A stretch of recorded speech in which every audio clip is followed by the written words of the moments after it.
ক্লান্ত দুপুরের অবসান ঘটিয়ে বিকেলের দিকে সূর্যের তাপ মলিন হয়ে এসেছে। আলফির কোলে থাকা আরিশ আলফির আঙুল ধরে পিট পিট চোখে তাকিয়ে আছে। রূপসা, এই বাড়িতে কি হয়েছে? অলির প্রশ্ন শুনে আলফি আর চোখে অলির দিকে তাকায়। এই সুযোগে আরিশ আলফির আঙুল মুখে ঢুকিয়ে নিল। আলফি দ্রুত গতিতে হাত ছড়িয়ে ফেলে ওঠে, ওর বোধহয় ক্ষুধা লেগেছে। অলি আরিশের জামা কাপড় ভাঁজ করে রেখে বলল, কিছুক্ষণ আগে খাইয়েছি, এটা ওর স্বভাব, হাতের কাছে কিছু পেলে মুখে ঢুকিয়ে নেয়। আলফির ব্রু কুচকে গেল। আরিশ হাত পা সরিয়ে খেলা করছে। কিছু জিজ্ঞেস করেছি তোমাকে। আলফি ছোট্ট শ্বাস ফেললো। লাঞ্চ করার সময় অলির দেখা হয়েছে রূপসার সাথে। তারা দুজন টেবিলের পাশাপাশি চেয়ারে বসে খাবার খেয়েছে। বেশ কয়েকদিন আগে ইয়াদ রূপসাকে বিয়ে করে এই বাড়িতে নিয়ে এসেছে। অলি থমকে গেল, বিস্ময় ভরা চোখে আলফির দিকে তাকালো। মানে ইয়াদ রূপসাকে আমার সাথে বিয়ে দিতে চেয়েছিল, তাই আমি ওকেই বাধ্য করেছি রূপসাকে বিয়ে করতে। অলির চোখের মুখের অভিব্যক্তি মুহূর্তে পরিবর্তন হয়ে গেল। আপনি এটা কিভাবে করতে পারেন? ওরা দুজন মিলে আপনাকে মেরে ফেলার ষড়যন্ত্র করছিল, আর আপনি ওদের দুজনকে এক করে দিলেন। এখন এই বাড়িতে আমি থাকবো কিভাবে? আলফি কিছু বলতে যাবে এমন সময় তার ফোন বেজে ওঠে। কলটা রিসিভ করে কানের কাছে নিতেই অপর পাশ থেকে দিহানের কণ্ঠ ভেসে আসে। কি রে, কই তুই? আমরা সেই কখন থেকে ড্রয়িং রুমে বসে আছি, তোর আসার কোনো নামগন্ধই নেই। তুই বাড়িতে এসেছিস? ইয়েস ব্রো, তাড়াতাড়ি এসো। কতদিন হলো তোমার চাঁদ মুখখানা দেখি না, একবার এসে দেখা দিয়ে যাও। আলফি কল কেটে দিয়ে বসা থেকে উঠে দাঁড়ালো। আরিশকে কোলে নিয়ে দরজার দিকে পা বাড়ালো। অলি পেছন থেকে ডেকে উঠলো, কি হলো? হন্তদন্ত হয়ে যাচ্ছেন কোথায়? আলফি দরজা পর্যন্ত এসে পেছনে ঘুরে বলল, দিহান এসেছে, আমি ড্রয়িং রুমে যাচ্ছি। ড্রয়িং রুমে এসে দিহানকে পরিবারের সাথে বসে থাকতে দেখে আলফির পা থেমে গেল। সে ইতিমধ্যে দিহানের আসার কারণ সম্পর্কে ধারণা পেয়ে গেছে। নূরনাহার, রূপসা আর শাহনাজ বেগমের হাতে হাতে তাদের সামনে নাস্তা পরিবেশন করে দিচ্ছে। রূপসা এক পলক আলফির দিকে তাকিয়ে চোখ সরিয়ে নিল। তার চোখ মুখ দেখে বোঝা যাচ্ছে মনের মধ্যে ঠিক কি চলছে। তবে ইদানিং রূপসা কারো ব্যাপারে হস্তক্ষেপ করে না, বলা যায় সারাক্ষণ নিজ ভাবনাটার জগতেই ডুবে থাকে। ড্রয়িং রুমের এক পাশে সোফাতে মির্জা পরিবারের সদস্যরা আর অন্য পাশের সোফাতে সাখাওয়াত পরিবারের সদস্যরা বসে আছে। এরই মাঝে দিহান আর উর্মিলা বিয়ের দিন তারিখ ঠিক করা হয়ে গেছে। দুই পরিবারের সম্মতিতে এক সপ্তাহ পর বিয়ের দিন তারিখ ধার্য করা হয়েছে। সবকিছু ঠিকঠাক করে সাখাওয়াত পরিবারের সবাই চলে গেল। পুরোটার সময় অলি আলফির পাশেই বসেছিল। সে বুঝতে পেরেছে উর্মিলা আর দিহানের বিয়েটা তার জন্যই আটকে ছিল। এদিকে ইয়াদ ডাইনিং টেবিলের উপরে বসে বসে পা দোলাচ্ছে। পাশে রূপসা টেবিল গোছাতে ব্যস্ত। গোছানো শেষে রূপসা চলে যেতে নেয়, কিন্তু ইয়াদ তার হাত ধরে ফেলে। তোকে বলেছি একটা পেয়ারা কেটে দিতে, আর তুই আমার কথা সম্পূর্ণভাবে উপেক্ষা করে চলে যাচ্ছিস। জানিস না স্বামীর সেবা করলে সওয়াব হয়? রূপসা ঘুরে এসে ইয়াদের কথা মতো নাশপাতি কাটতে লাগলো। এরই মাঝে তার নজর যায় ড্রয়িং রুমে বসে থাকা অলি আর আলফির দিকে। এই সময়টাতে তারা দুজন বাদে ড্রয়িং রুমে আর কেউ নেই। ডাইনিং রুম থেকে আলফি আর অলি যে সোফাতে বসে আছে সেই সোফার পেছন সাইড দেখা যাচ্ছে। আলফি এক টুকরো আপেল অলির মুখের সামনে ধরে খাওয়ানোর চেষ্টা করছে। আমি খাবো না। অলির কথা শুনে আলফির ঠোঁটের কোণে হাসি ফুটে ওঠে। ওকে, তাহলে আমাকে খাইয়ে দাও। অলি আলফির হাত থেকে আপেলের টুকরো নিতে চাইলে আলফি বাধা দিয়ে বলে, হাত দিয়ে নয়। আলফি ইশারায় কিছু বলতে অলি একটা শুষ্ক ঢোক গিলে আশেপাশে তাকালো। নার্ভাসনেসের কারণে ডাইনিং রুমে থাকা ইয়াদ আর রূপসাকে সে দেখতে পেল না। কি হলো? এত কি দেখছো? অলি লজ্জায় আড়ষ্ট হয়ে দূরে সরে যেতে চাইলে আলফি তার কোমর চেপে ধরে নিজের কাছে টেনে নেয়। আমার ক্ষুধা লেগেছে, তাড়াতাড়ি করো, মরে যাচ্ছি। আলফি হেসে বলা কথাটা শুনে অলির গলা শুকিয়ে আসছে। আলফি উত্তরের অপেক্ষা না করেই অলির মুখে আপেলের টুকরা ঢুকিয়ে দিল। এটা ড্রয়িং রুম। অলি কথাটা শেষ করতে পারলো না। তার আগে আলফি এক হাতে অলির কোলে থাকা আরিশের চোখ জোড়া ঢাকলো, আরেক হাতে অলির ঘাট চেপে ধরে তার অধর জোড়া নিজের অধর দয় দ্বারা কামড়ে ধরলো। এরকম দৃশ্য দেখার জন্য রূপসা মোটেও প্রস্তুত ছিল না। বেখেয়ালি হয়ে নাশপাতি কাটতে গিয়ে রূপসা হাত কেটে যায়। অজান্তে মুখ থেকে বেরিয়ে আসে আহ শব্দ। ইয়াদ ফোন চাপছিল। রূপসার আর্তনাদ শুনে তার দিকে তাকাতে ইয়াদ ঘাবড়ে যায়। রূপসার দৃষ্টি অনুসরণ করে ড্রয়িং রুমের দিকে তাকাতে ইয়াদ ভূত দেখার মতো লাফিয়ে উঠল। তড়িৎ গতিতে রূপসার সামনে দাঁড়িয়ে রূপসার চোখ জোড়া চেপে ধরলো। তারপর নিজের চোখ বন্ধ করে বিড়বিড় করে বলতে লাগলো, ওহ গড, ভাইয়া এসব কি শুরু করলো? রুম থাকতে শেষ পর্যন্ত ড্রয়িং রুমে। ইয়াদ যেই হাত দিয়ে রূপসার চোখ জোড়া চেপে ধরে রেখেছে সেই হাত ভেজা অনুভব করলো। ইয়াদ বিরক্ত হয়ে রূপসাকে টেনে টুনে কিচেনে নিয়ে গেল। হাত ছড়িয়ে রূপসার ওড়নায় মুছতে মুছতে বলল, তোর চোখ থেকে এত পানি আসে কোথা থেকে? এরকম রোমান্টিক সিন দেখে কেউ কাঁদে নাকি অতিরিক্ত আবেগী হয়ে পড়েছিস? রূপসা উত্তর না দিয়ে চলে যেতে নিলে ইয়াদ তার বাহু চেপে ধরে। দেখি হাত কেটে গেছে। ইয়াদ এক হাতে রূপসাকে ধরে রেখে আরেক হাতে কিচেনে থাকা ফার্স্ট এইড বক্সটা বের করলো। তারপর হাতে ব্যান্ডেজ পেঁচাতে পেঁচাতে বলল, তোর কি মনে হয় ভাইয়ার স্পার্ম অলৌকিক ভাবে ভাবির গর্ভে স্থানান্তরিত হয়ে গিয়েছিল? ইয়াদের কথা শুনে রূপসার মাথায় যেন বজ্রপাত হলো। ভাইয়া মহান হতে পারে কিন্তু আমার থেকে বেশি নয়। তুই যদি ভেবে থাকিস যে আমার মতো নিজের বউকে শোকেসে সাজিয়ে রাখে তাহলে তুই ভুল ভাবছিস। রূপসা এবার শব্দ করে কেঁদে ওঠে, এসব বলবে না, আমার মনে আছে অভি বিয়ের পরেও আলাদা রুমে থাকতো। তো ভাবি তো বিয়ের আগে থেকে প্রেগনেন্ট ছিল, শুধু সম্পর্ক বৈধ দেখাতে ভাইয়া সবাইকে একটা আজকবি কাহিনী বানিয়ে শুনিয়ে দিয়েছে। তুমি এত কিছু জানলে কিভাবে? কোনো একভাবে জেনেছি। রূপসা মৃদুর স্বরে জিজ্ঞেস করলো, আর কি কি জানো তুমি? সেসব জেনে তোর কাজ নেই, শুধু জেনে রাখ তোকে ভাইয়াকে ভুলে যেতে হবে। রূপসা বাম হাতে চোখ মুছে অভিমানী স্বরে বলল, তাকে ভুলে যাওয়া মানে আত্মঘাতী হওয়া, তাকে ভুলে যাওয়া মানে মৃত্যুর স্বাদ গ্রহণ করা। ইয়াত এক মুহূর্তে থামলো, পর মুহূর্তে রূপসার চোখে চোখ রেখে বলে উঠলো, তুই যেই মুহূর্তে ভাইয়াকে সম্পূর্ণরূপে মন থেকে মুছে ফেলতে পারবি, মৃত্যুর স্বাদ গ্রহণ করবি, ঠিক সেই মুহূর্তে আমি নিজের ভালোবাসা দিয়ে তোকে নতুন করে বাঁচতে শেখাবো। তুই মনে রাখিস, তোর মনের মধ্যে ভাইয়া থাকা অবস্থায় আমার ভালোবাসার স্বাদ তুই গ্রহণ করতে পারবি না। বিশ্বাস কর, আমি তোকে ভালোবাসতে চাই। দয়া করে হারাম অনুভূতিগুলোকে কবর দিয়ে আমার ভালোবাসার স্বাদ গ্রহণ কর। ইয়াদের কথা শুনে রূপসার গাল বেয়ে পানি পড়তে শুরু করলো। শেষমেশ রূপসা দিশেহারা হয়ে ইয়াদকে জড়িয়ে ধরলো। তোমার ভালোবাসার স্বাদ অনুভব করার জন্য হলেও আমি মৃত্যুর স্বাদ গ্রহণ করতে প্রস্তুত।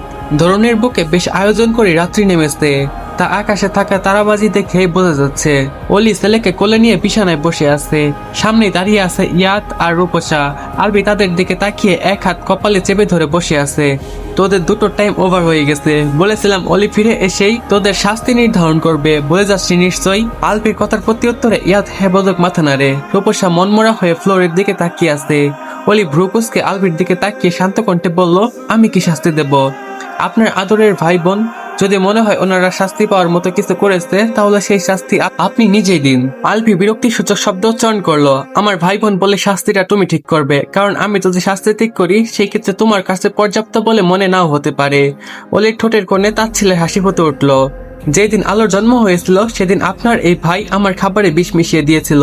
আপনি ভাবতে পারছেন সেদিন যদি আমি মরে যেতাম তাহলে কি হতো? আমি কি পারতাম ওনাদের শাস্তি নির্ধারণ করতে? তাহলে আপনি ধরেই কেন নিচ্ছেন না যে আমি মরে গেছি? কথাটা শুনে আলবির রক্ত চোখ ইয়াদের দিকে তাকায়। চোখের পলকে তেড়ে গিয়ে ইয়াদের গলা চেপে ধরে। আলবির এই ঘটনার সম্পর্কে অবগত ছিল না। সে ধরে নিয়েছিল রিফাত সিদ্দিকের সাথে মিলে ইয়াদ আর রূপসা অলিকে মেরে ফেলার প্ল্যানে সামিল ছিল, কিন্তু ইয়াদ এরকম কিছু করেছে ভাবতেই তার মাথায় রক্ত উঠে গেছে। গলা চেপে ধরাতে ইয়াদ দম আটকে আসছে। সে নিজেকে সারাতে চাইলো, কিন্তু কোনোভাবেই আলবির হাত থেকে সারাতে সফল হলো না। রূপসা এতক্ষণ যাবৎ চুপচাপ দাঁড়িয়ে থাকলেও ইয়াদের অবস্থা ক্রমশ খারাপ হতে দেখে নিজেকে সামলাতে রাখতে পারলো না।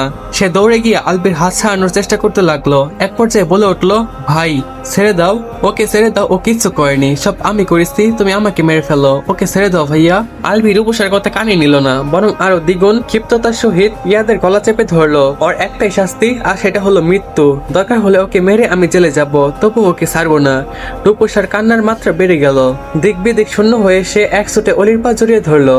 ভাবি, ভাইয়াকে আটকাও প্লিজ, আমি তোমার পায়ে পড়ছি, ভাইয়া ইয়াদকে মেরে ফেলবে, আটকাও। রূপসার মুখ থেকে ভাইয়া আর ভাবি ডাক শুনে অলি ফরকে গেল। সেই সাথে আলবির অবস্থা দেখেও তার হাত পা কাঁপছে। ইয়াদকে না মেরে যে আলবি থামবে না এই ব্যাপারে কোনো সন্দেহ নেই। তার উপর রুমটা সাউন্ড প্রুফ। অলি কি করবে ভেবে পেল না। দয়া করে ভাইয়াকে আটকাও। রূপসার আহাজারিতে অলির ভাবনায় সেট পড়লো। টালমাটাল পায়ে বসা থেকে উঠে দাঁড়ালো। আরিশকে বিছানায় শুইয়ে দিয়ে দ্রুত পায়ে আলবির দিকে এগিয়ে গেল। প্রথমে আলবির হাত সরাতে চাইলো, কিন্তু পারলো না। কি করছেন এসব? থামুন, আল্লাহর দোহাই লাগে, এমন করবেন না, ছেড়ে দিন ওনাকে। আলবি এক হাতে অলিকে ঠেলে সরিয়ে দিল। অলি এবার পেছন থেকে আলবির শার্ট টেনে ধরে রূপসার উদ্দেশ্যে বলল, তুমি গিয়ে বাড়ির সবাইকে ডেকে নিয়ে এসো, দেরি করো না, তাড়াতাড়ি যাও। রূপসা হ্যাঁ বুতক মাথা নেড়ে রুম থেকে বেরিয়ে গেল। এই পর্যায়ে ইয়াদের মুখ দিয়ে রক্ত বেরিয়ে এলো। অলি এবার সহ্য করতে না পেরে কেঁদে ওঠে। আর যাই হোক, স্বামীর হাতে তার ভাইকে খুন হতে সে দেখতে পারবে না। অলি এবার সুযোগ পেয়ে আলবির আর ইয়াদের মাঝে এসে দাঁড়ায়। অলিকে দেখে আলবি এক মুহূর্তের জন্য থমকে গেল। সাথে সাথে অলি আলবিকে জড়িয়ে ধরে। অলির উষ্ণ আলিঙ্গনে আলবির হাত ঢিলে হয়ে আসে। ফলস্বরূপ ইয়াদ ছাড়া পেয়ে ফ্লোরে বসে পড়ল। বাড়ির সবাই হন্তদন্ত হয়ে রুমে আসতেই অলি আর আলবিকে দেখে অপ্রস্তুত হয়ে পড়ে। আলবি শক্ত করে অলিকে জড়িয়ে ধরে আসতে এরই মাঝে নুন্নাহারের চোখে যায় ইয়াদের দিকে। ইয়াদ ফ্লোরে বসে হাঁপাচ্ছে। এটা দেখে সে চিন্তিত হয়ে পড়লো। এ কি হয়েছে বাবা? ইয়াদ দ্রুত হাতে চোখ মুখ মুছে স্বাভাবিক হতে চাইলো, কিন্তু পারলো না। হলুদ রঙের শার্ট, লেগে থাকা রক্ত দেখে নুন্নাহার বিচলিত হয়ে পড়ল। রূপসা তো ইয়াদের বাম হাত আঁকড়ে ধরে কেঁদে যাচ্ছে। বাড়ির প্রত্যেকটা সদস্য জিজ্ঞাসা দৃষ্টিতে তাদের চারজনের দিকে তাকিয়ে আছে। হয়েছেটা কি, কিছু তো বুঝতে পারছি না। ইয়ামিন মির্জার প্রশ্নে আলবির হুঁশ ফিরল। সে অলিকে ছেড়ে সোজা হয়ে দাঁড়ালো। কি হয়েছে সেটা বরং আপনি আপনাদের ছেলেকেই জিজ্ঞাসা করুন কাকা। অভি, তুই ইয়াদের উপরে হাত তুলেছিস? ওসমান মির্জার প্রশ্নের উত্তরে আলবি নিজের চুল খামচে ধরলো। শুধু হাত তুলিনি, আমি ওকে মেরে ফেলতে চেয়েছি। নুনহার এবার ব্রুকুসকে ইয়াদের দিকে তাকালেন। ইয়াদ, কি করেছিস তুই? ইয়াদ কথা বলার মতো অবস্থাতে নেই। শাহনাজ বেগম নুনহারের কাঁধে হাত রাখলেন। আরে দেখতেই তো পাচ্ছ ছেলেটার কি অবস্থা। এই অবস্থায় ওকে এসব প্রশ্ন না করলেই নয়। আর অভি, তুই অত্যন্ত ভুল করেছিস। ইয়াদ কিছু করে থাকলেও ওকে এভাবে মারধর করা উচিত হয়নি। অলি আলবির শার্টের পেছনের অংশ খামচে ধরে দাঁড়িয়ে আছে। ভয়ে সারা শরীর থরথর করে কাঁপছে। এর আগে আলবিকে এতটা রেগে যেতে সেদিন দেখেছিল যেদিন রূপসা অলিকে নিয়ে কটূক্তি করেছিল। এর বাইরে আলবিকে এতটা হিংস্র রূপ ধারণ করতে দেখেনি সে। রাত 10টা। ড্রয়িং রুমের সোফায় সবাই গোল হয়ে বসে আছে। ইয়াদ কিছুটা স্বাভাবিক হতেই নিজের মুখে নিজের কৃতকর্মর কথা স্বীকার করেছে। তার এসব কর্মকাণ্ডের কথা শুনে নুন্নাহার শাড়ির আঁচলে মুখ গুজে কান্নায় ভেঙে পড়লেন। এগিয়ে গিয়ে ইয়াদের কালে চর বসিয়ে দিলেন। ছি, লজ্জা করলো না ভাইয়ের সাথে এমন কিছু করতে? অভি তোকে কি মারবে? আমি নিজেই তোকে মেরে ফেলবো। নুন্নার আবারও ইয়াদকে চর মারতে নিলে রূপসা সামনে এসে দাঁড়ায়। ফলস্বরূপ চরটা গিয়ে তার গালে লাগে। রূপসা মাথা নিচু করে বলে ওঠে, সব দোষ আমার। আপনারা ইয়াদকে কিছু বলবেন না, ও আমার জন্য এসব করেছে। ইয়ামিন মির্জা তিক্ত কণ্ঠে বলে উঠলেন, হ্যাঁ, তোকে আর কিছুই বলতে হবে না, আমরা বুঝে গেছি সবটা। এই নালায়েক ছেলেটা এমন জঘন্য কিছু করবে সেটা আমাদের ধারণার বাইরে ছিল। হ্যাঁ রে, তোর কি মনে হয় অলি বৌমাকে মেরে ফেললে অভি রূপসাকে বিয়ে করে নিত? শুধু শুধু কেন এসব করলি? আমার উচ্চ মাথাটা নিচু করে দেওয়ার আগে একবারও বিবেকে বাঁধলো না? ইয়াদ মূর্তির মতো বসে রইল। সবার থেকে এত এত তিরস্কার পেয়ে মরে যেতে ইচ্ছা করছে। ইয়ামিন মির্জা আলবির দিকে তাকিয়ে বললেন, অভি তোর যা ইচ্ছা কর ওর সাথে, ওর মতো ছেলেকে দরকার নেই আমার। আলবি অলির দিকে তাকালো। অলি? ডাক শুনে অলি মাথা তুলে আলবির দিকে চাইলো। আমি ওকে মেরে ফেলতে চেয়েছিলাম, তুমি ওকে বাঁচিয়েছো, তাই ওর শাস্তি এবার তুমিই নির্ধারণ করবে। অলি থতমত খেয়ে গেল। এরই মাঝে ইয়াদ হঠাৎ করে বসা থেকে উঠে দাঁড়ায়। কেউ কিছু বুঝে ওঠার আগে ইয়াদ অলির সামনে এসে ধপ করে মেঝেতে পড়ে বসলো। আমাকে ক্ষমা করে দাও ভাবি, আমি অন্যায় করেছি, কিন্তু বিশ্বাস করো আমার অন্য কোনো উদ্দেশ্য ছিল না। আমি শুধু চেয়েছিলাম রূপকে যেন মৃত্যু যন্ত্রণা সহ্য করতে না হয়। অলি ভ্রুকুটি করলো। মানে? ইয়াদ একটা শ্বাস ফেলে বলল, রূপ ভাইয়াকে অসম্ভব ভালোবাসে। আলভির মেজাজ খারাপ হলো। আমি রেগে যাচ্ছি, ফালতু কথা একদম বলবি না। এক বাচ্চার বাপকে ভালোবেসে ও কোনো মহৎ কাজ করে ফেলেনি। রূপসা মাথা নিচু করে অস্ত্র বিসর্জন দিচ্ছে। ইয়াদ শান্ত কণ্ঠে বলল, ও তোমাদের বিয়ের আগে থেকে তোমাকে ভালোবাসে ভাইয়া। ওর অনুভূতিটা নতুন নয়। ওর ভাগ্য খারাপ যে সেই অনুভূতিটার মূল্য তুমি কখনোই দাওনি। আলবি বিরক্তি শ্বাস ফেলে উর্মিলার দিকে তাকালো। উর্মিলা পাশের সোফাতেই আরিশকে কোলে নিয়ে বসে আছে। এরই মাঝে অলি বলে ওঠে, আপনি শুধু রূপসা আপুর অনুভূতিটাকে গুরুত্ব দিয়েছেন ভাইয়া, আপনার কাছে আর কারো অনুভূতির গুরুত্ব নেই।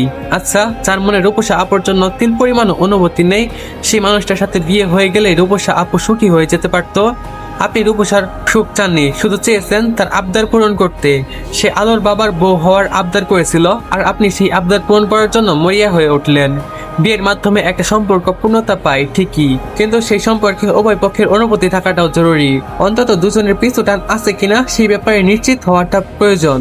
তবে এই পিছু টান কিন্তু রূপসা আপুর মনে থাকা ওনার জন্য হারাম অনুভূতিগুলোকে বোঝায় না। এটা পিছুটান নয়, এটা এক ধরনের পাপ। মানলাম সে ওনাকে অনেক আগে থেকে ভালোবাসে, কিন্তু তাকেও তো বুঝতে হবে কোনটা হারাম আর কোনটা হালাল।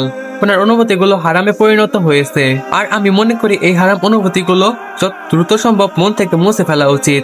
অলির কথাগুলো শুনে সবাই বিস্মিত চোখে তার দিকে তাকায়। অলি কিছুক্ষণ চোখ থেকে নুন্নাহারের দিকে দৃষ্টি নিক্ষেপ করলো। আপনি আমাকে ক্ষমা করে দেবেন শুধুমাত্র কাকিমার জন্য। নুন্নাহার কান্নাজড়িত কণ্ঠে বলল, না বৌমা, তুমি ওকে ক্ষমা করো না, ও ক্ষমা পাওয়ার যোগ্য নয়। অভি, একটা কাজ করো, তোমরা ওকে আইনের হাতে তুলে দাও। ইয়াদ অসহায় চোখে মায়ের দিকে তাকায়। তার মলিন মুখটা দেখে নুন্নাহারের কান্নার মাত্রা বেড়ে গেল। তো কি ঠিক করলে? আলবির প্রশ্নে অলির শ্বাস ফেলে উত্তর দিল, ওনার যেহেতু অনুতপ্ত ক্ষমা চেয়েছে, সেহেতু আমি ওনাদেরকে ক্ষমা করে দিলাম। ওকে, তাহলে সবকিছু গুছিয়ে নিতে হবে। আলবির কথার মানে বুঝলো না কেউ। আলবি হঠাৎ বসা থেকে উঠে দাঁড়ালো। এদের সাথে এক বাড়িতে থাকাটা আমার পক্ষে অসম্ভব, তাই আমি ঠিক করেছি বউ বাচ্চা নিয়ে অন্য কোথাও শিফট হয়ে যাব। হে হ্যালো, আসসালামু আলাইকুম গাইস। এই পর্যন্তই। এই পার্টটা তোমাদের কাছে কেমন লাগছে অবশ্যই কমেন্ট বক্সে জানাবা। তো ভালো থাকবে সবাই, আল্লাহ হাফেজ। দেখা হবে তোমাদের সাথে পরবর্তী পার্টে।